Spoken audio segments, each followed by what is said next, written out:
Sounding Board. This is a weekly community television program produced by club members of Soroptimist International of Novato. The mission of the organization is to help improve the lives of women and girls. We do this a lot by education and knowledge. And with that in mind, we're doing a series of 6 museums right here in the community of Novato. I have with me Jim Crumpler, who's a recently retired pharmacist from CVS. He's taken it as his personal mission to pull together the 6 diversely funded museums in the community and form an association, a museum association, so that they can share common resources. So, Jim, you've been the one to pretty much pull all these 6 programs together, but you know, they might not know what all 6 museums are, so let's go over it. So the Novato Museum Association is made up of this one. This is probably the furthest south, just about. This is Novato Hamilton Field History Museum. Hamilton Field Museum, and that's where we're going today. So that's the one we're standing in front of. About 2 blocks away from here is the other southernmost museum, and that's Marin MoCA, Marin Museum of Contemporary Art. Then going farther north, you come to Ignacio, and that's a space station museum. It's 3. And you go up to Novato, and you turn on DeLong, and on DeLong you come to the Novato History Museum. Then you continue down Novato Boulevard, and you come to the Museum of American Indian. You get back on 101 and the frontage road, actually, and go up to Olompali State Park, where there's a museum there. Excellent. 6 really small museums, but they're close together. You can see almost all of them in a day. They all have something pretty interesting to see. So today we're going to go into the Novato Hamilton Field Correct. Museum. And you know, I'm looking at this building. It doesn't look really like it was designed to be a museum. So I think there's a little history there. Tell us about it. Well, originally it was designed to be with these big doors. It was designed to be a combination firehouse and police station.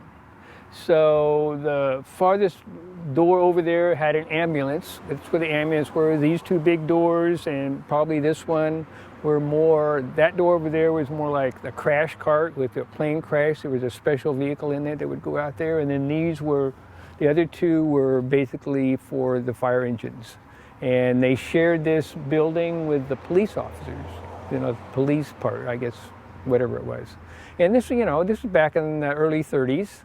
When aviation wasn't that big of a deal, because there wasn't an Air Force. You know, the Air Force didn't come into existence until 1947. You know, and originally, you know, like I said, airplanes weren't that big of a deal.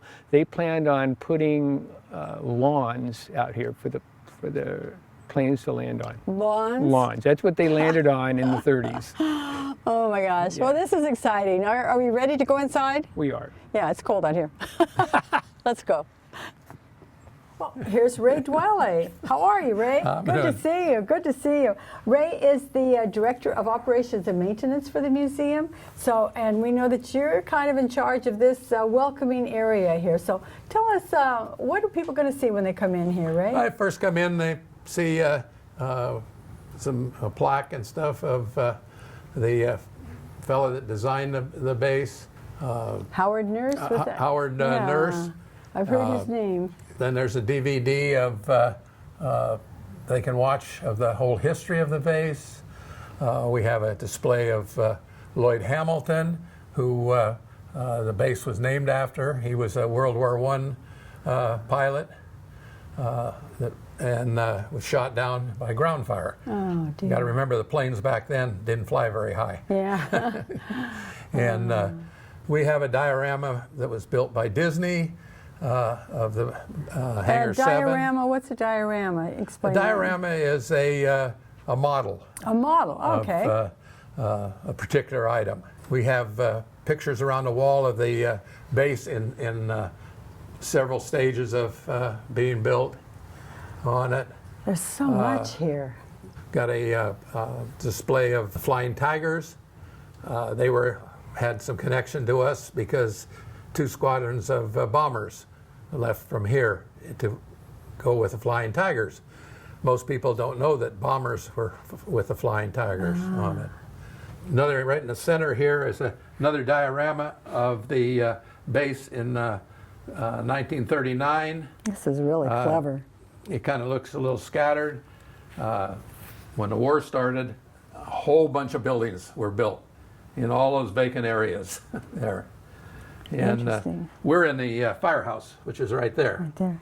Now, I noticed these all have, they're all painted sort of a tile color, which makes me think of the community or the original designs by Captain Nurse. So tell us a little bit about that concept that he had. They were all in the Spanish motif. They were all in tile roofs.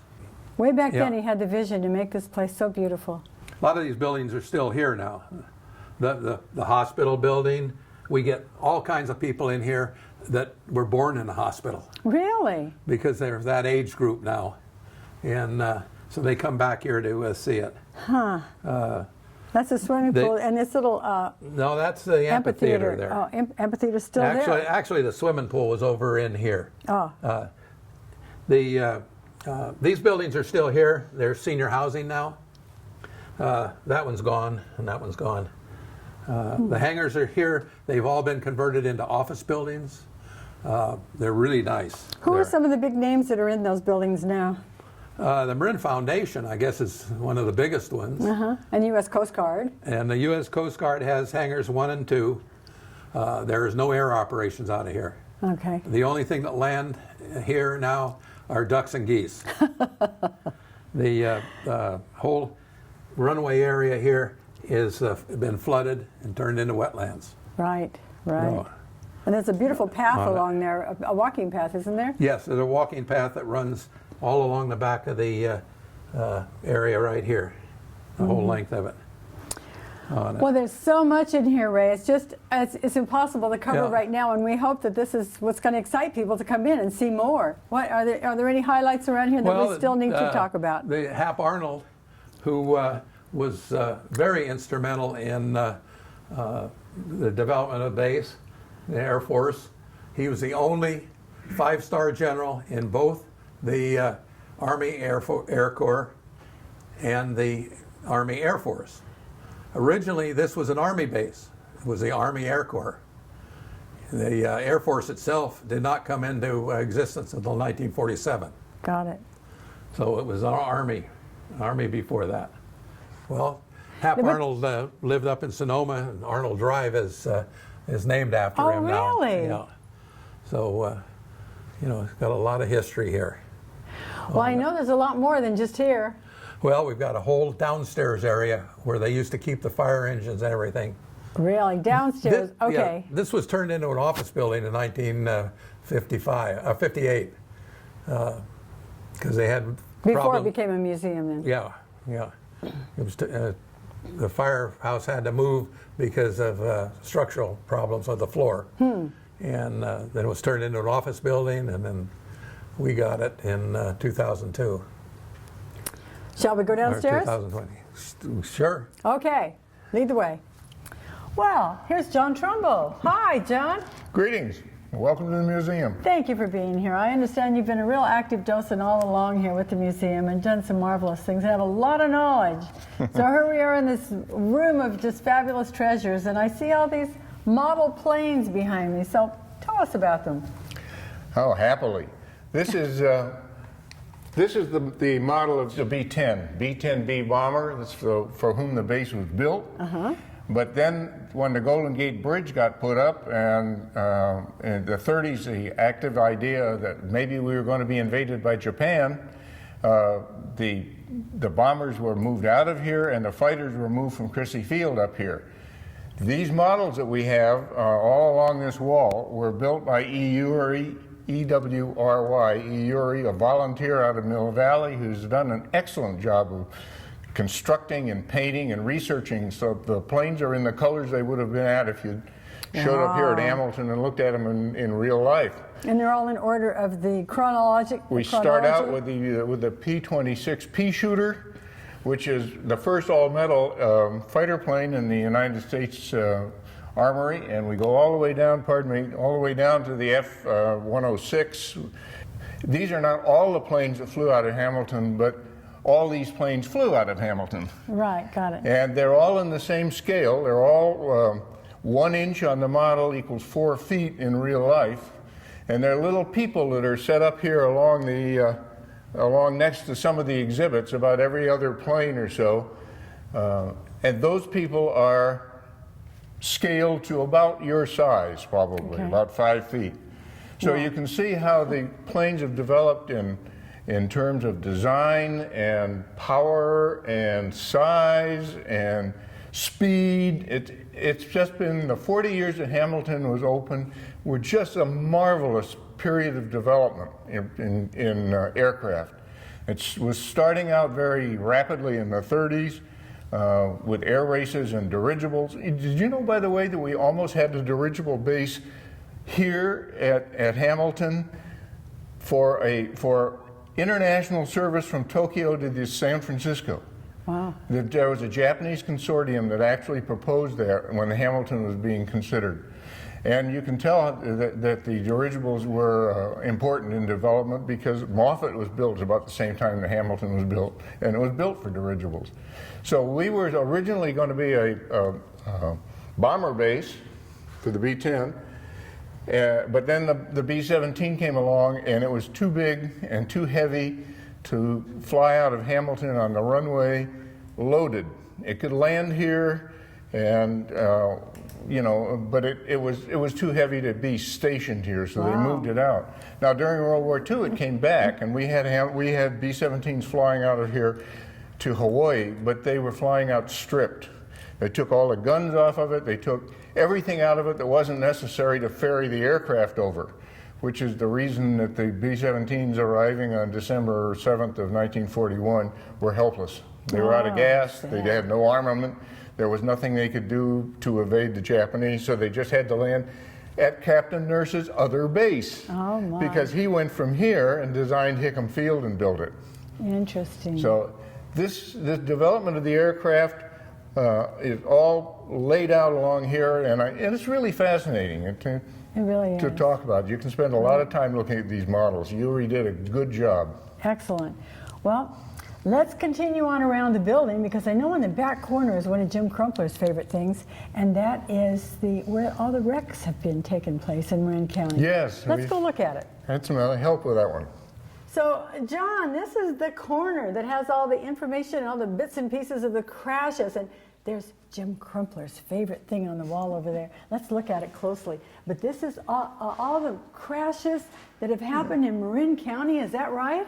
Yes, there's a ranger for the Marin County Water District that patrols their open space area, the hills and around here and all of that.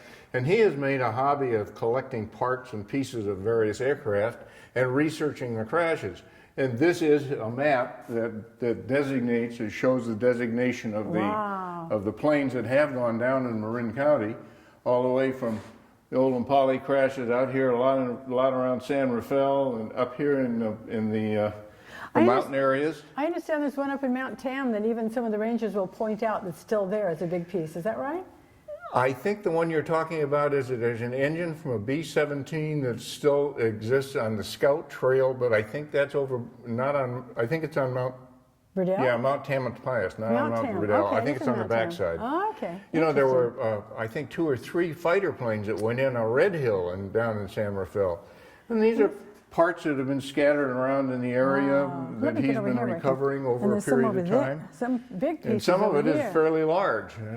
This is a section of a landing gear out of a B-24 that landed almost across the freeway from us here in Novato. And then parts of a propeller. So there's up until this is one of the reasons that Hamilton was closed, was because the residents of Belmarin Keys got really nervous about the fact that planes were taking off over their houses. I could understand why. But I'm a little surprised that they didn't realize there was an air base here, which preceded their housing development by about 25 or 30 years. True. Oh, look on that wall. I see all kinds of photographs of women. What's going on there? There's a whole bank of photographs of women. Well, you know, it's always interesting to look at subgroups that have been here at Hamilton, and the WAF, the Women's Air Force, WASP, Women's Air Service Pilots. One of them is on our DVD talking about women flying planes in and out of Hamilton. Interesting. The nurses from the Bataan Death March, when they were liberated, first set foot in the United States here at Hamilton, and we have a picture of them coming off their planes. But we've had a pretty good history of women activities here at Hamilton. Well, let's move on down here and see what we've got here. We've got a lot of uniforms in action here. Yes, these are mostly World War II uniforms, and they show the various stages of social development or of social activity for women. This is a Class A uniform, so to speak. This is a formal uniform for a master sergeant. Interesting. So that would be evening wear. Yeah, the two ladies that wore these uniforms actually were here as docents. This is a Red Cross uniform, which is rather interesting, and that's a nurse's uniform. I think that's a nurse's uniform here. Yeah, that's a nurse's uniform here on the far end. They obviously weren't as glamorous as as the other ladies. This group of uniforms from here to here are actually part of an exhibit that was constructed fairly recently by the daughter of the commander of the Coast Guard who were stationed here at Hamilton. This is a Coast Guard exhibit. That's an existing uniform right now. Yeah, huh? this is what's happening here at Hamilton right now in hangars 1 and 2. And that? What's that? It's a hazmat team. Oh, of course. So this is their cleanup uniform. Oh my gosh. Okay, good. And then we have. And then we have the men, and this would be a modern working uniform.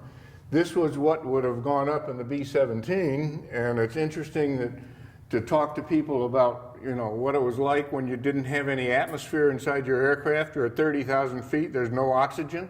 You're going to get your oxygen through a tube, but there are people shooting at your airplane. What happens then?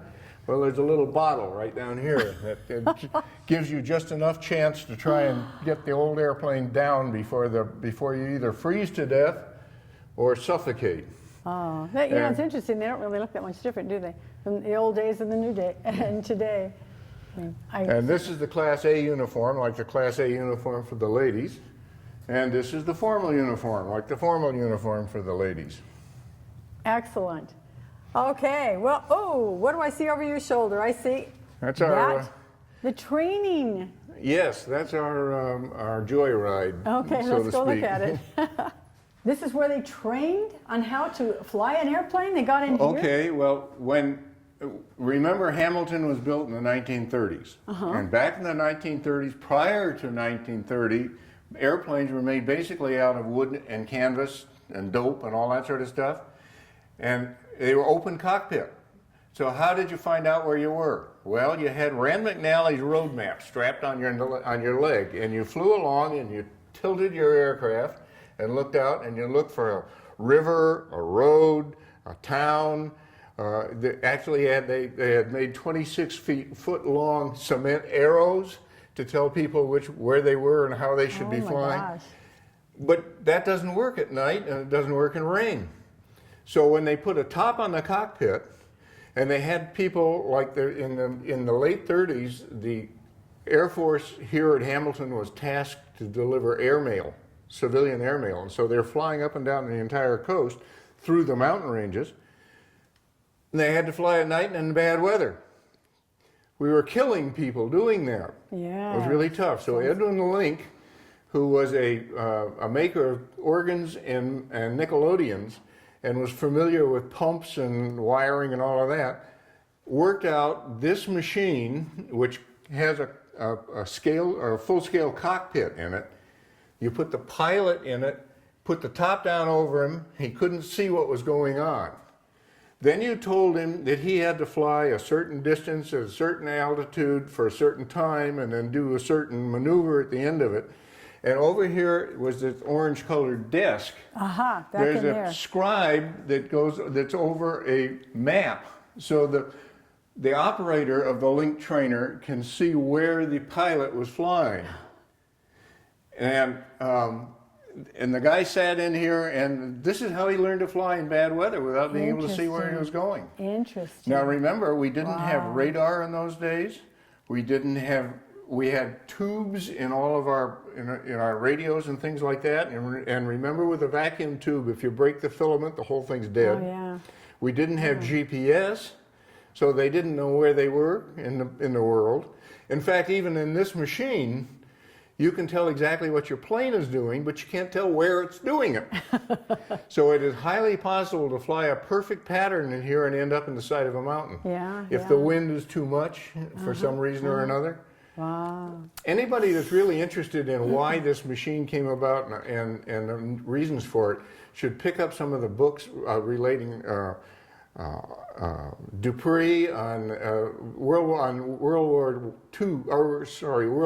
I flying. And I'm reading an interesting one now, the Airmen Who Wouldn't Die, about dirigible. It's a true story about dirigible construction and development in England about the time of the Graf Zeppelin. And it gives you a feeling as to what the airmen were facing. And without computers and without transistors and without all of the guides that we have now, you had to be somewhat crazy, I think, to get up in one of those early planes. Really? But our people did it, and here we are. Well, decades later. Speaking of doing research and speaking of those books that you read, do you think there are any down there in the archives room? I think that Jim might possibly be able to show you just a little bit about the development of aircraft if you go down there, yes. Excellent. Let's go on down to the archives room.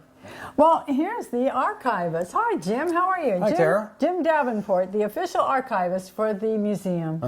Good, good. So, give us a tour. Show us what's on hand here. Okay, well, as you can see, this is the library, and here we have library materials, mostly books, of course. Now, when you say library, does that mean those are things people can check out? Yes, that is true. Whoa, Anyone can okay. come in and pull things off the shelves, look at them here on the table. Yeah.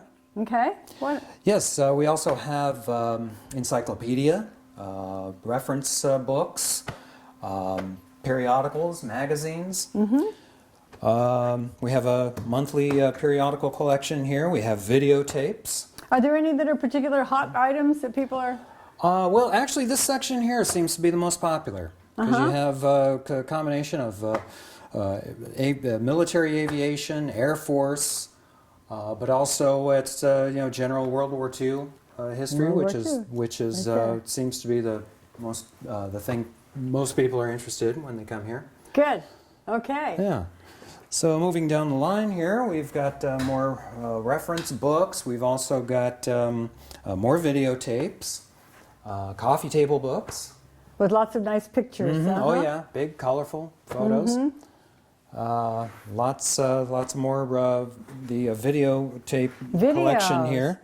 So are these movies or? No, they're mostly documentaries. Okay. that have been Interesting. produced. And you can check these out as well? Yes, they can be checked out. Really? Great. I might take a couple home tonight. There you go. Good. I like that. Yeah, and we have more magazines.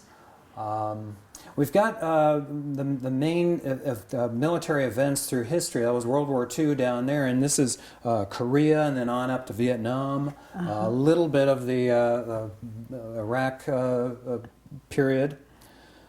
Okay. So it kind of moves down chronologically. Here in the corner we have official U.S. government issued technical manuals on a variety of My mother used to have topics. some of these. Oh, really? Yeah, they're in pretty amazing condition considering how old they are. They're about 70, 80 years old. Really? The oldest one's going back to the mid-30s. Really? Yeah. Interesting. And then we have some black serious cabinets Yes, over here. this is the brain center, if you will, of the Hamilton Field collection, History of Museum collection. This is where we keep all of our historic photos. We have some ephemera, flyers, booklets, so forth, a collection of the base guides that came out each year when Hamilton was an active Air Force base. We've also got historical records, collection of maps. Now, I would assume these valuable things are not to be checked out. Well, they can be viewed with the assistance of one of the personnel. Usually it's me, the archivist. Okay. It's usually by appointment. So I can kind of get things ready, ask some questions, you know, what is the direction of the research, what exactly are people coming here to look for. So if I were to pull out a folder here, what could I expect to find? Well, this is something right here. This is the photo file for the firehouse. May I touch these? Oh, yes. Oh, We're all exciting. on sleeves. So that's one that was out there in the museum, but there's some others. They're mostly from the 1940s, World War II era. Yeah, this was the firehouse and the Hamilton Field Fire Department. Oh, and this is the building we're standing in Yeah, right that's it. Much later on, just before they were about to open it up as a museum, after it was renovated. Oh, and here they come down the Yeah. pole. Yay! Going down the pole. Uh-huh.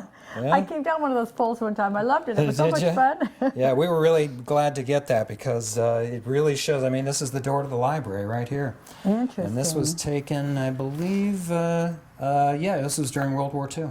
Interesting, Mm-hmm. interesting, good.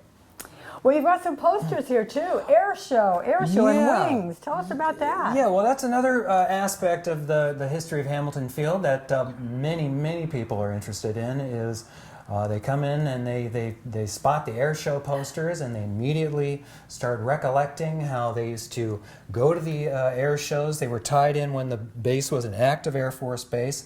They were tied in with the open houses. So every Okay. year, it's an annual event. They'd have an open house, and there was an air show that went along with it. And the Thunderbirds were here then, It huh? was the Air Force Thunderbirds. That was the Air Force aerial demonstration team. Many people come who grew up on the base, and they remember these air shows from when they were kids. So that's always really interesting to hear them recount childhood memories. Right. Yeah, and then later on, This. after the base closed, after the Air Force left, there was still military presence here. But in the late 80s, they had a series of air shows called the Wings of Victory. And it was from 1987 to 1990. And it was, your standard air show with classic aircraft. And we have a videotape of one of them that we show on the wall out there in the museum. And that's another one that many people recall going to. Native people that have lived here most of their lives, they all remember the Wings of Victory air shows. Interesting. Mm-hmm. Fun. So the air shows are definitely a very popular aspect of Right. Hamilton right. Field.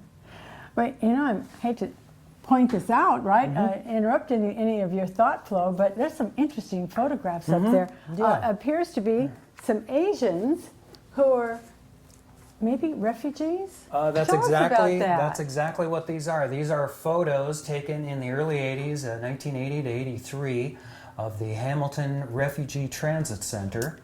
And what that was it was the first stop for entry, the first stop point of entry into the U.S. for Vietnamese refugees. So they all came here.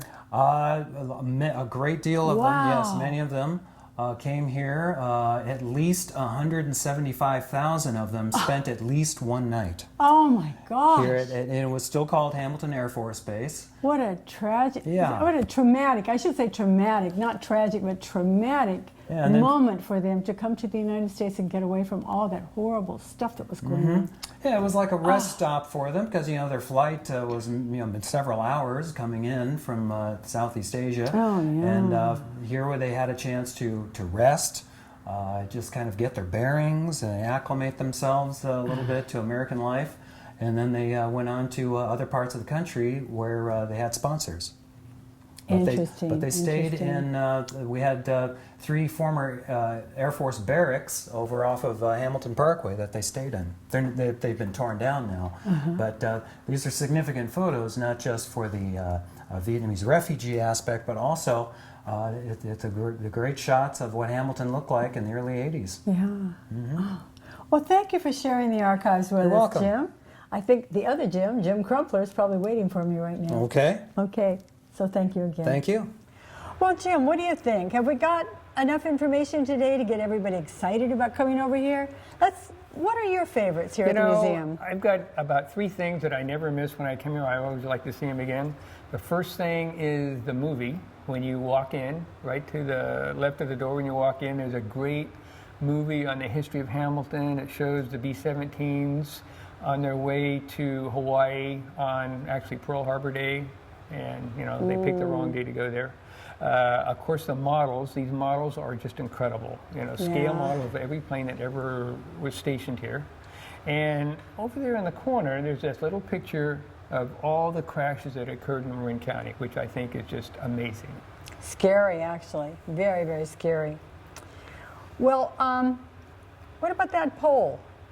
Well, you know, when this was a firehouse and the guys were sleeping upstairs, the fire pole is still there, and they could get on those trucks really quick. And they Forget slid down the steps. poles. They really That's slid down. it. Oh my gosh, Yeah, a real fire pole and right there in the half middle of pole it. is still here. Great, great.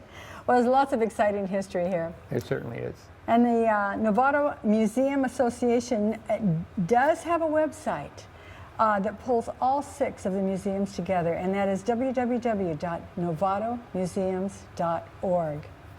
So at this time, I would like to give thanks to everybody who contributed today. Jim Crumpler, thank you again, And over and thank you. over again. Ray Dwelly, John Trumbull, and Jim Davenport were our very special guests today here at the Novato Field Museum. Marcus Oken and Nick Logan, who are the filming crew from the Novato Community Television, along with their boss, their manager, Pam Hesley. Thank you for being here. But, you know, most of all, I want to thank you, our viewing audience. Thanks for being here.